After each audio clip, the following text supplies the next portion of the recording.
अगर कोई प्रेफर कर रहा है, इसको खरीदने का सोच रहा है, तो वो दिमाग में लगा के चले कि अंडर 2000 रुपीज इसकी सर्विस आराम से हो जाएगी शोरूम इजीली हो जाएगी। I know so many person जो ये बाइक अभी यूज कर रहे हैं। मेरे उसमें से 3 से 4 क्लोज फ्रेंड्स ही हैं। सबसे बड़ा इसका जो कौन आउट से के braking, Suzuki needs to work on their braking. आगे का सस्पेंशन का इसका मूवमेंट काफ़ी शॉर्ट मूवमेंट है, तो जिस वजह से अगर आप सिटी में चला रहे हो या आप ऑफ रोडिंग कर रहे हो तो कहीं ना कहीं आपको ये थोड़े झटके फील कराती है। From Indore to Ahmedabad to Mount Abu to Ranakpur to Udaipur to Chittorgarh to Indore, approximately 1200 से 1300 किलोमीटर के आसपास की ये टोटल राइड थी। बाइक को लंबा चला रहे हो तो कहीं ना कहीं आपके शोल्डर के ऊपर थोड़ा प्रेशर आता है, आपको उसमें हैंडल बार एक्सटेंडर लगाना पड़ेगा, आपको 2 से 2500 रुपये एडिशनल खर्चा करने पड़ेंगे to get more comfort. Hello guys, welcome back to Auto Tuber. आज हमारे साथ है सुजुकी वी-स्टॉर्म 250 SX। इस वीडियो में इस बाइक के ओनर है हमारे साथ, जिनसे हम पूरी बात करने वाले हैं। वीडियो में एंड में पता चल जाएगा कि आपके लिए बाइक कैसे बेटर रहेगी और जो रिक्वायरमेंट्स है आपकी उसके हिसाब से कैसे ये आपके लिए बेस्ट रहने वाली है। सो वीडियो में मैं इन्वाइट करता हूँ कार्तिक जी को। So Kartik ji, welcome to the channel. Thank you so much. हमारे व्यूअर्स को बताइए सबसे पहली बात कि आपने इस बाइक को क्यों प्रेफर किया। बेसिकली मेरे को एक बाइक चाहिए थी जो मैं सिटी में भी यूज कर पाऊँ, which I can use as a commute bike also, plus I am into riding. मेरे को राइडिंग का भी शौक है, मेरे को लॉन्ग टूर्स वगैरह बाइक पे करना पसंद है। तो मेरे को एक ऐसी बाइक चाहिए थी जो मैं सिटी में भी चला पाऊँ, मेरे को अच्छा एक डिसेंट एवरेज दे दे और टूरिंग पे भी मेरे को अंडर परफॉर्म ना करे। तो considering all thing is in mind, तो मैंने ये बाइक चूज की, which comes in 250cc engine. मतलब अगर आपका एक पर्पस है नॉर्मल लोकल राइड्स का, शहर के अंदर हो गया, as well as touring purpose, दोनों ये कंप्लीटली फुलफिल करती है।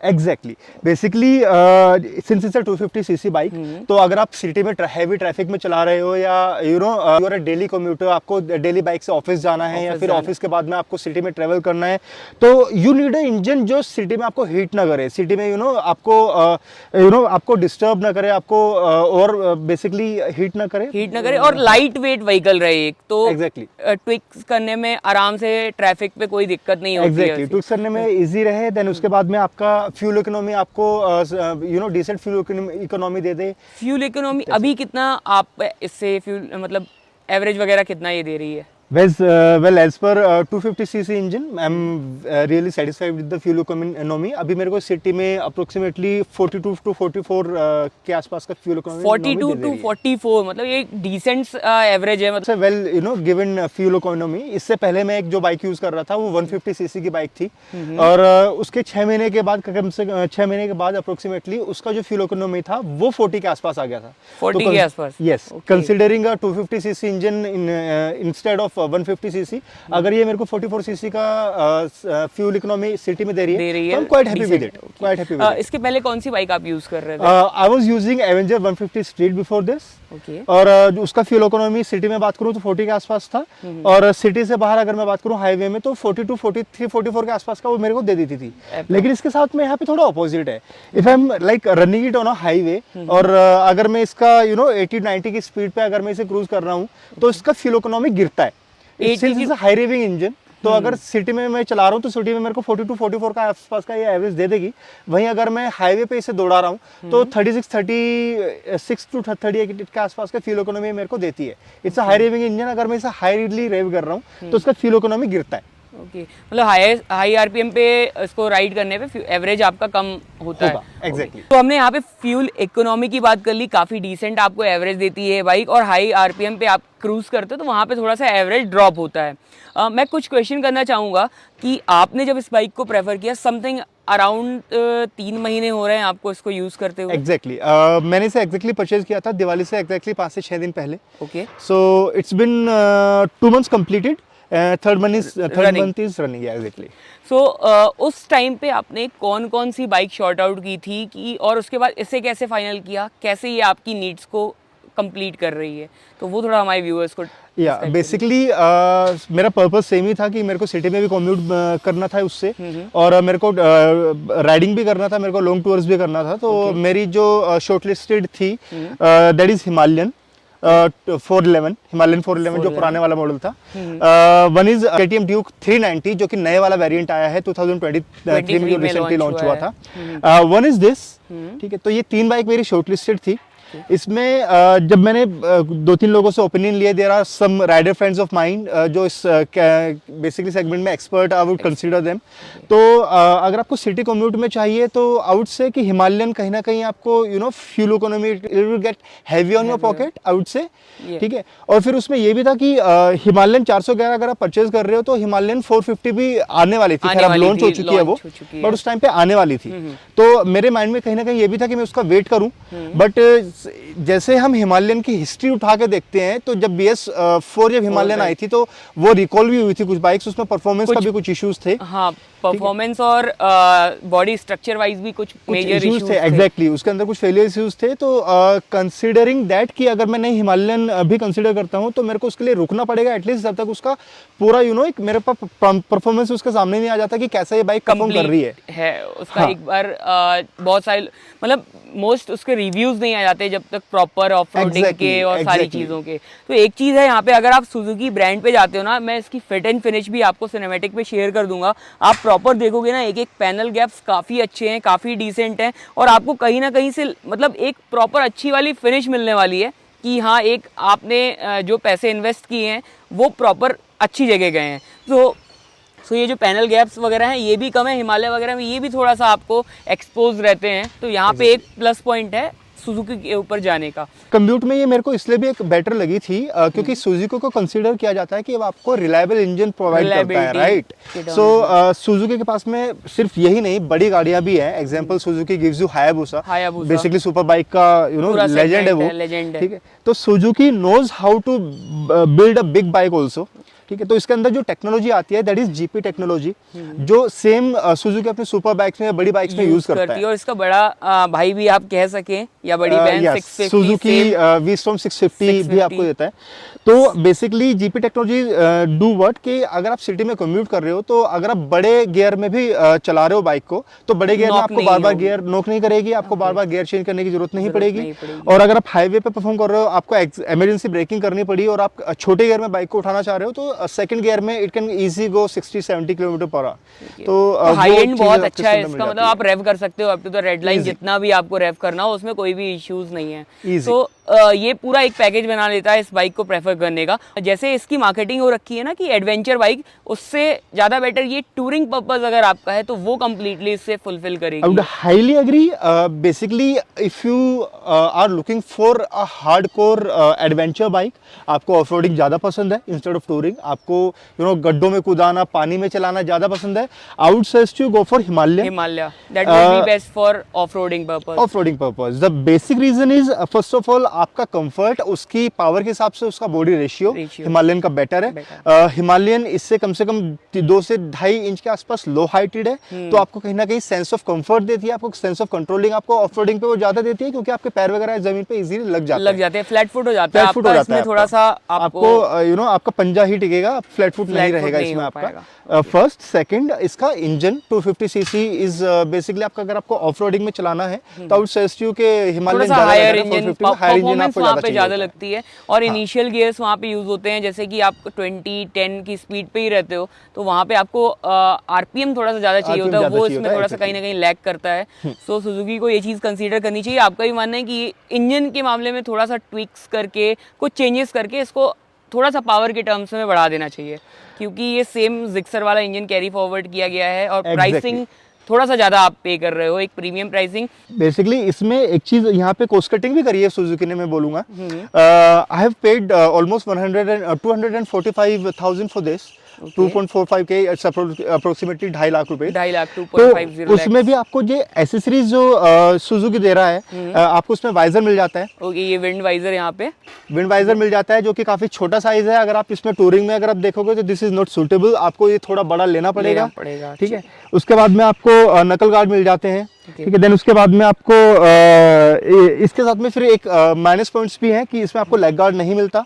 You have to spend at least 4 to 5,000 for the leg guard additional. और आपने शायद आफ्टर मार्केटिंग लगवा रखा है। यस, इसमें एक चीज और है कि सुजुकी आपको ओरिजिनल लेग गार्ड भी नहीं देता, और आफ्टर मार्केट लेग गार्ड आप कितना भी लगा लोगे उसमें थोड़ा वाइब्रेशन का इशू आता ही है। और ये फिट to fit नहीं मिलेंगे। नहीं मिलेगा, थोड़ा सा वॉबल भी कर रहा है ये, करेगा। तो ये परफेक्ट फिटिंग जो है वो इसके हिसाब से नहीं है। सो गाइज अब बात कर लेते हैं इसके इंस्ट्रूमेंट क्लस्टर वगैरह के बारे में, माइलेज के बारे में, सारी चीज़ों के बारे में, सर्विस कॉस्ट के बारे में। सो शुरू करते हैं, सबसे पहले फीचर्स आप बता दीजिए कुछ जो आपको बहुत ज़्यादा इसमें अट्रैक्ट कर। फीचर सबसे पहले जैसे मैंने आपको बताया था कि एक तो जीपी टेक्नोलॉजी जो इसके इंजन में आपको प्रोवाइड करती है सुजुकी, जो कि आपको सिटी में चलाने में बहुत एक अलग ही एक्सपीरियंस देती है।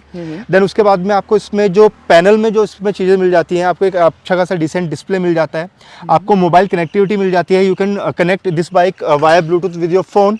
इसमें आपको अगर आप मैप भी उसमें अगर आप चालू करते हो, सुजुकी राइड कनेक्ट के आपको एप्लीकेशन मिलती है जिसमें आप मैप वगैरह भी चालू कर सकते हो, और मैप आपको यहीं पे नेविगेशन आपको मिल जाएगा। ये जो पैनल आप देख रहे हैं यहाँ पे आपको मैप वगैरह की इन्फॉर्मेशन, टर्न्स, कॉल्स वगैरह, वो कॉल्स, व्हाट्सएप नोटिफिकेशन आपको मिल जाता है, आपको कॉल मिल जाएगा, आपको नंबर मिल जाएगा, आपके फोन में मोबाइल नंबर सेव है तो आपको वहाँ पे नाम मिल जाएगा किसका फोन आपको आ रहा है।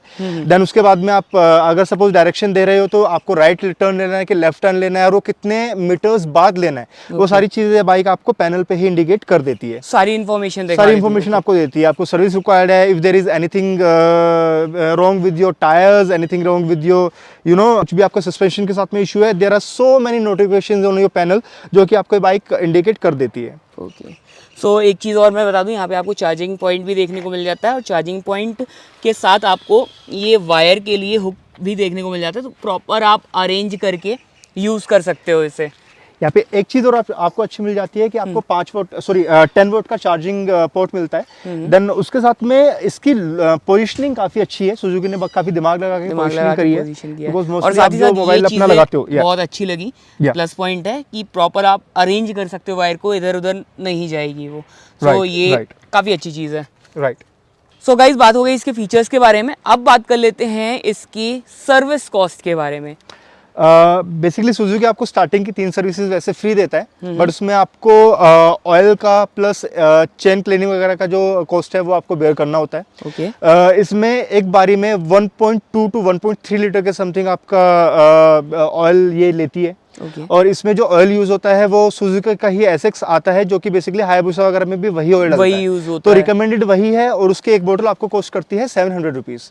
तो अगर आप फर्स्ट सर्विस पे जा रहे हो, फर्स्ट सर्विस पे आपको 2 बोतल परचेज करनी पड़ेगी जो कि आपको 1400 रुपए कॉस्ट कर रही है, लेकिन उसमें जो दूसरी बोतल है वो आपको 2 से 3 बार में चल जाएगी। तो ऑयल कॉस्टिंग आपकी इसकी अप्रोक्सीमेटली 1000 रुपए आएगी एक बार की। चेन अगर आपको क्लीन कराना है 250 रुपीज उसकी कॉस्ट है, जो कि फ्री सर्विस में भी आपको पे करना रहता है। तो फ्री तो सर्विस 1250 तो आपको मिलेगा, 1250 तो आपको फ्री सर्विस पे भी करना ही करना है। उसके बाद में 500 रुपीज अलग से सर्विस कॉस्ट जोड़ लो तो 1600-1700 रुपए के आसपास का आपका टोटल इसका सर्विस कॉस्ट जाता है। तो मतलब एक अगर कोई प्रेफर कर रहा है, इसको खरीदने का सोच रहा है, तो वो दिमाग में लगा के चले कि अंडर 2000 रुपीज इसकी सर्विस आराम से हो जाएगी, शोरूम इजीली हो जाएगी। अगर कोई आपके पास में एडिशनल खर्चा नहीं है तो okay. So normal service 2000 rupees के अंदर हो जाती है। आपकी सर्विस नॉर्मल सर्विस हो जाती है। सो ये बात हो गई सर्विस के बारे में।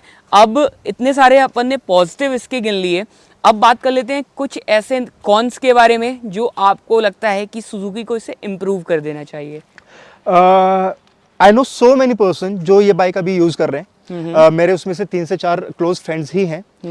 सबसे बड़ा इसका जो कॉन आउट से के braking, Suzuki needs to work on their braking. आपको ये कहीं ना कहीं चेज बहुत शानदार करती है, बहुत अच्छा रन करती है हाईवे पे, बट अगर आपको इमरजेंसी ब्रेकिंग की रिक्वायरमेंट है, आपको इमरजेंसी ब्रेक एकदम से लगाने पड़ रहे हैं, तो कहीं ना कहीं आपको ये सेंस ऑफ कॉन्फिडेंस नहीं देती। ये आपको एबीएस बेसिकली अगर आप फुल स्पीड में अगर आप ब्रेक पुश कर रहे हो तो एबीएस आपका लॉक छोड़ेगा, एयर गैप आएगा। एबीएस के बाद में भी आपकी बाइक कम से कम अगर आप 70-80-100 की स्पीड पर अगर आप ब्रेकिंग कर रहे हो तो 50-60 मीटर पर जाके ये बाइक रुकेगी। इंस्टेंट स्टॉप इसके अंदर नहीं है। ठीक है, कहीं ना कहीं ब्रेकिंग पे सुजुकी को और वर्क करना चाहिए, ध्यान देना चाहिए, क्योंकि specially rear braking, I would say specially rear brake. Okay, so rear brakes के बारे में ज़्यादा सुजुकी को ध्यान देना चाहिए। सो गाइस एक चीज़ के बारे में जो भैया ने बात करी थी इसकी ब्रेकिंग के बारे में, एबीएस जो एक्टिव और इनएक्टिव होता है ना जहाँ पे, वो चीज़ के बारे में। तो ये यहाँ से ब्रेक अप्लाई किया और समथिंग वहाँ पे जाके बाइक कम्प्लीटली रुक पाई है। सो वो जो ब्रेकिंग वाला इशू था वो ये चीज़ भैया समझाना चाह रहे थे। कहाँ से आपने ब्रेक किया था?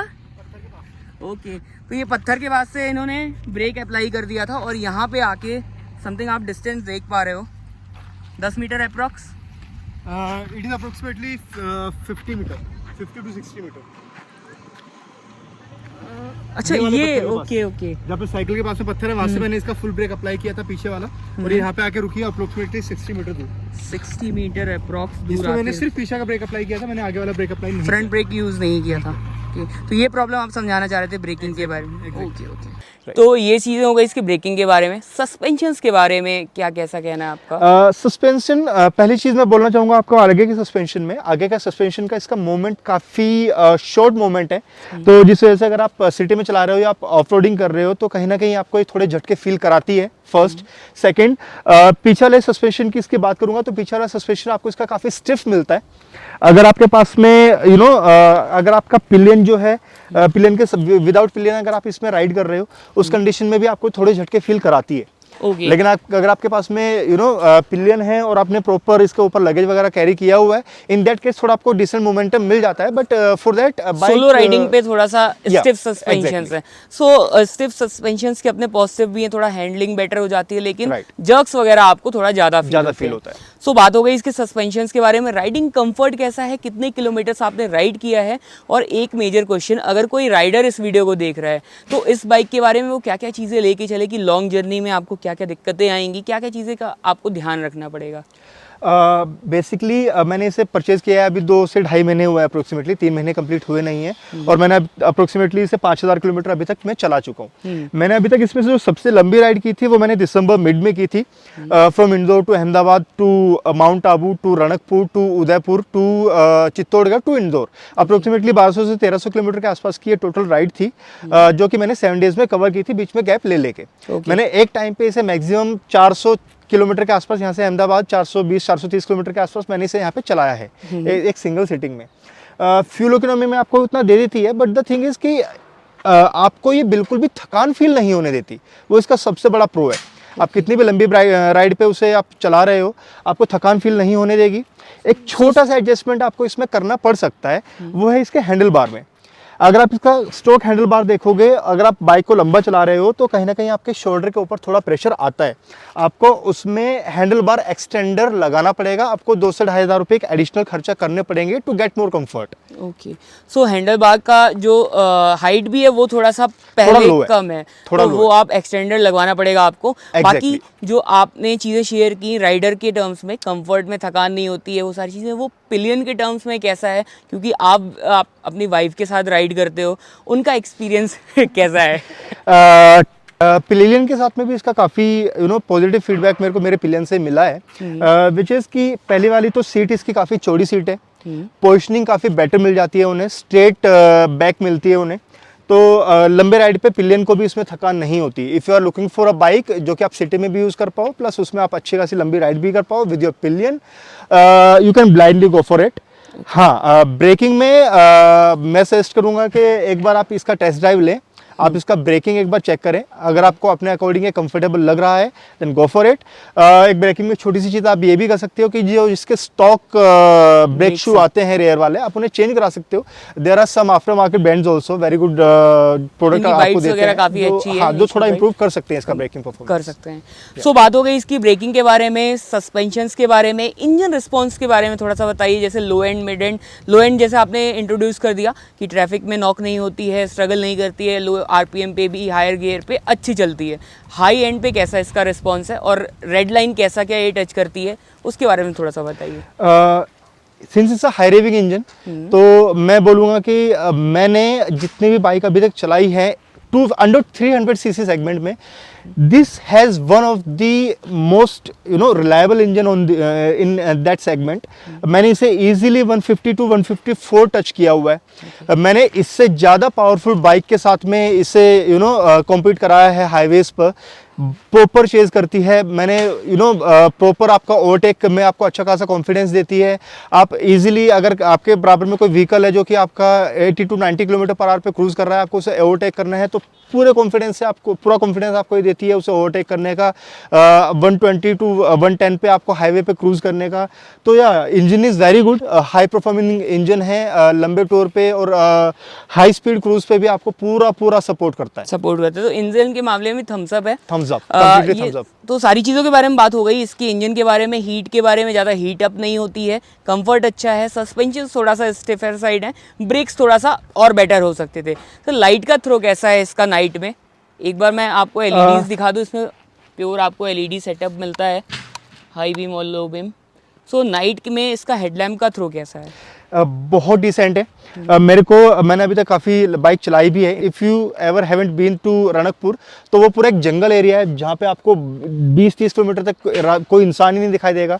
और मैंने उस एरिया में इसे रात में चलाया है, प्रॉपर विजिबिलिटी मेरे को मिलती है। ऑलमोस्ट मेरे को 150 टू 200 फीट के आसपास का लाइट थ्रो इसका मिलता है। मेरे को एडिशनल अभी तक लाइट्स लगवाने की, वही मैं आ रहा था नेक्स्ट टर्म पे, कि एडिशनल लाइट्स की ज़रूरत समझ में आती है? फिलहाल मेरे को नहीं आई है, ठीक है। मैंने नाइट में इसे काफ़ी अच्छा खासा मैंने चलाया है। फिलहाल मेरे को ऐसी कुछ रिक्वायरमेंट लाइट की अभी तक तो फील नहीं हुई है। But since I am into riding, तो या मैं लगाऊंगा तो फॉर श्योर। बट फिलहाल मेरे को जरूरत महसूस नहीं हुई कि मेरे को जरूरत पड़ेगी। एग्जाम्पल में इससे पहले एवेंजर चला रहा था, तो एवेंजर में मेरे को लेते से ही लगानी पड़ी थी। इसमें मेरे को अभी तक ऐसी कोई जरूरत फील नहीं हुई। बहुत डिसेंट लाइट थ्रो है और बहुत डिसेंट आपको विजिबिलिटी देती है, रात में देती है। तो विजिबिलिटी के मामले में कोई दिक्कत नहीं है। एक बार मैं इसका एग्जॉस्ट नोट आपको सुनाता हूँ।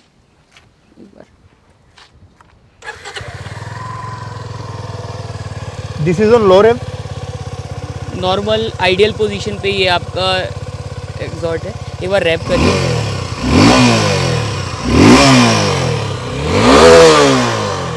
सो एग्जॉस्ट नोट भी ना काफ़ी बेसी है और एक स्पोर्टी साइड साउंड करता है, तो उसमें भी आपको कोई दिक्कत नहीं होने वाली है। तो गाइज यही था all over walk around plus इसका detailed review experience, ownership experience हमारे साथ सर ने शेयर किया है, जिसमें हमने डिटेल में बात कर ली इसके हेडलाइट रिस्पॉन्स के बारे में, इसके इंजन के परफॉर्मेंस के बारे में और सारी चीज़ों के बारे में, राइडिंग कंफर्ट, सस्पेंशन, ब्रेक्स के बारे में, सारी चीज़ों के बारे में हमने इसमें बात कर ली है। सर एक चीज़ मुझे जो लगती है, आपको इसका क्लच कैसा लगता है? हार्डर साइड है कि सॉफ्टर साइड है? सॉफ्टर साइड है, कंप्लीटली सॉफ्टर साइड है। बहुत सॉफ्ट क्लच है। कभी भी आपको अपने फिंगर्स पे स्टेन या पेन फील नहीं होगा। काफी इजी टू राइड है। तो यहाँ पे स्लीपर क्लच की जो कमी है वो आपको लगती है कि बेसिकली जिस प्राइस सेगमेंट में ये आती है, मेरा ये मानना है कि अगर इसमें स्लीपर क्लच सुजुकी देता तो it would be better to compete with KTM. Competitions के हिसाब से काफी बेटर हो जाता। एग्जैक्टली बेटर हो जाता, बट एज सच मेरे को ऐसा कमी फील नहीं होती कि अगर ये होता तो बेटर होता,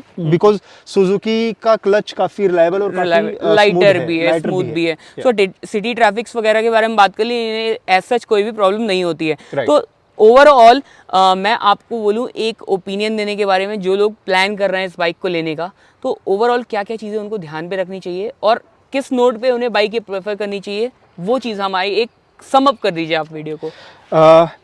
फर्स्ट, अगर आप राइडिंग के शौकीन हैं और you are looking for a bike जो एक आप उसे सिटी में भी यूज़ कर पाओ, आप उसे डेली ऑफिस जाने में भी यूज़ कर पाओ, आपको एक अपने गैरेज में अलग से बाइक ना खड़ी करनी पड़े to go on a tour, basically आप सिंगल बाइक यूज़ करना चाहते हो, तो आइडियल सिचुएशन में आप इसे ले सकते हो।